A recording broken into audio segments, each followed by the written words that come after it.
Hi, I'm Fred, head coach at UCL. Welcome to the Epic Endurance podcast, where we take a deep dive into endurance, strength, and conditioning. Today, we're going to talk about efficiency in training, namely in swimming, cycling, and running. This video is a follow-up to the 3 pillars of intensities, where we mentioned that there are 3 ways to look at intensity, which are the metabolic side, your huffing and puffing, your heart rate, the power you're producing.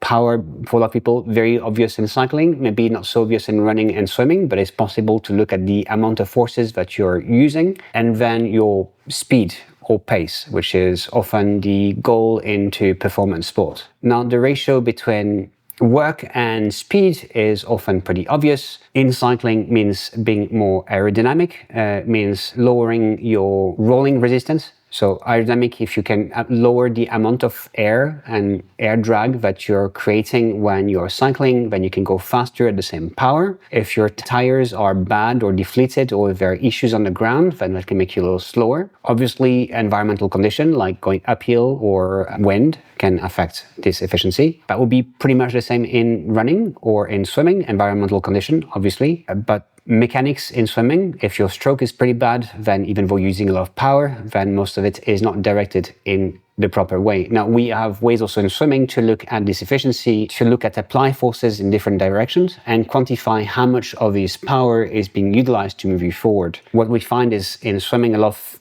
athletes are using a lot of power to maintain stability because their core stability is poor, and not enough power into propulsion. This is why in swimming, technique often trumps intensity when it comes to performance. In running, there are also implications in terms of we call running effectiveness, which is the ratio between power or calculated power and your pace. There are norms, and when athletes fall below these norms, that might reveal that there are some mechanical issues that could be addressed. A common fault that we see in athletes, and I see with a lot of athletes, is a very low steps per minute, SPM, when they're running, which lowers the mechanical efficiency. Not obviously, but an interesting thing about running is the faster you go, then the more efficient you become. So you gain in both things. In running, entropy, the amount of unnecessary motion kind of diminishes as you go faster. But there are things that you can do to improve this ratio from work to performance. In cycling, we mentioned this, the best thing you can do is working on aerodynamics and making sure that your rolling resistance is up to point. If you can address these 2 things, then you're improving your efficiency from the work to the performance. Now, something that we test for in our assessment is also cycling, we call mechanical or metabolic efficiency, which is the ratio between the amount of oxygen you're utilizing and the amount of power that you can create. We can know that with that much O2 being used, that normally you can generate that many watts. Now, a big part of this energy is going to be used for other metabolic function, like heat regulation, friction, and so forth. Generally speaking, about 80% of your energy is being used for everything but applying forces on the pedals, which is ultimately what is moving you forward. If you're very efficient in cycling, then up to 25% of your metabolic efficiency is being used. If you're inefficient, it might be closer to 15%. So you're having 85% of this energy just being wasted away. Metabolically speaking, your heart rate, your lungs, and your puffing, you're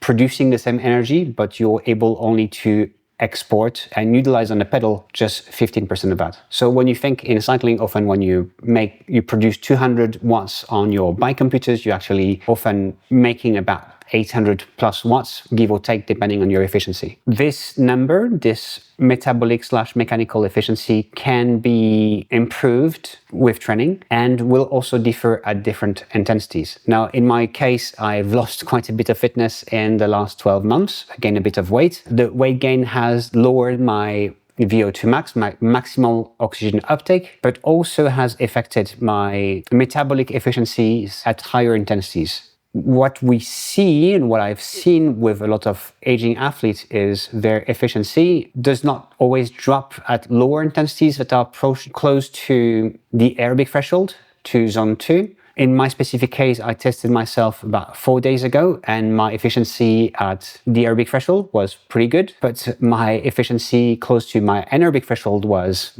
pretty poor. And this efficient factor does not really account for endurance, does not account for other needs. It's just the raw ratio of how much oxygen I need to produce how many watts. Gross efficiency is often calculated by being the power divided by VO2 times 20.1 kilojoule per liter. So we do measure that, and something else we do measure is in runners something called running economy, which is how much oxygen you need per kilometer, or can be how much oxygen you need per minute or hour spent at a given pace. Again, all these efficiency factors change depending on your speed. In running is interesting because we know that the faster you go, mechanically speaking, your efficiency increase, but metabolically speaking, it might decrease. So you have interesting things going on there. Where in cycling, generally speaking, the faster you go, then everything becomes harder. Air resistance becomes harder. Your metabolic efficiency kind of decrease, and so forth.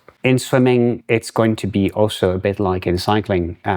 We can also measure, if necessary, and this will be mostly used for long distance swimmers, people that are doing crossing, to know how much energy we need for doing very long swims, how much energy you need to do a certain distance at a certain effort. So the effort to performance kind of efficiency. The takeaway of this video is to understand that in a lot of these sports, efficiency is quite important. A lack of efficiency can cost you a lot of things. Training to maximize power output is good, but is not always the smartest way to go around. Training to maximize and train at very high intensities when you're racing at lower intensities might not be the best thing to do. When you do train, it's important to address all metabolic range. That is good. You want to be able to stress your body in different conditions, at different intensities, and create different adaptations. But you have to understand what is the goal. Now, right now, do I care if my metabolic efficiency is not very high at 280, 300 watts? A little, but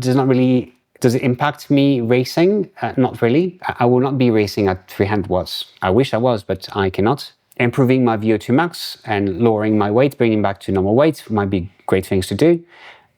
But ultimately, my zone 2 efficiency being very high is great news for me. Another thing that is interesting is to understand that variation into movement will also affect your oxygen requirement. So changing your cadence on your bike, or your stroke rate in your swim, or your steps per minute while you're running will all have an effect on the amount of oxygen that you need, and all have an effect on your performance efficiency, the ratio between your work, power, and speed or pace. How does this faster turnover impact the three sports?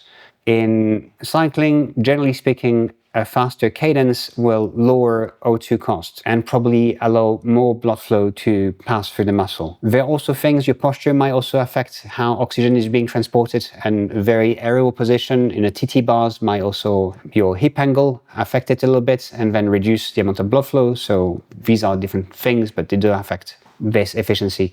Then you have, does it impact mechanical efficiency on the bike? Not incredibly so. We often say that in cycling, where it's being measured, that it's more costly for the muscles, the peripheral muscles, your quadriceps, at a lower cadence than it is at a higher cadence. Your heart rate might increase a little bit when you go at a higher cadence, but your general efficiency improves. In swimming, things can get a little tricky. Having a faster stroke rate often lowers your distance per stroke in many cases. But for some athletes, having a faster stroke rate also will help them spend less time in the breathing part of their freestyle, and therefore reduce this amount of time they spend being unstable, and therefore increasing their efficiency and reinforcing a better stroke and covering more distance per stroke. So from a work to pace ratio in terms of efficiency, it can go both ways. Metabolically speaking, it's kind of even. It depends on athletes. Running wise, we know that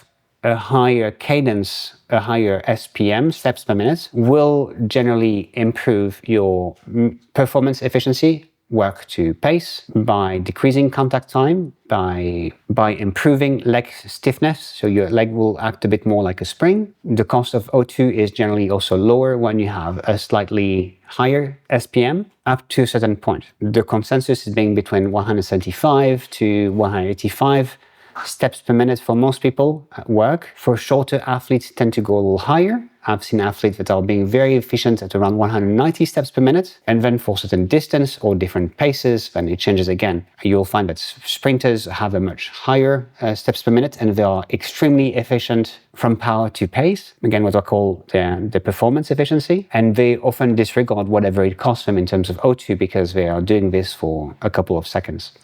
Neuromuscular coordination will impact how efficient you are in these three sports when you increase turnover. That will be it for today. I hope that this was a little interesting. If you have any questions, please feel free to contact me. Hope you have a good time and see you soon.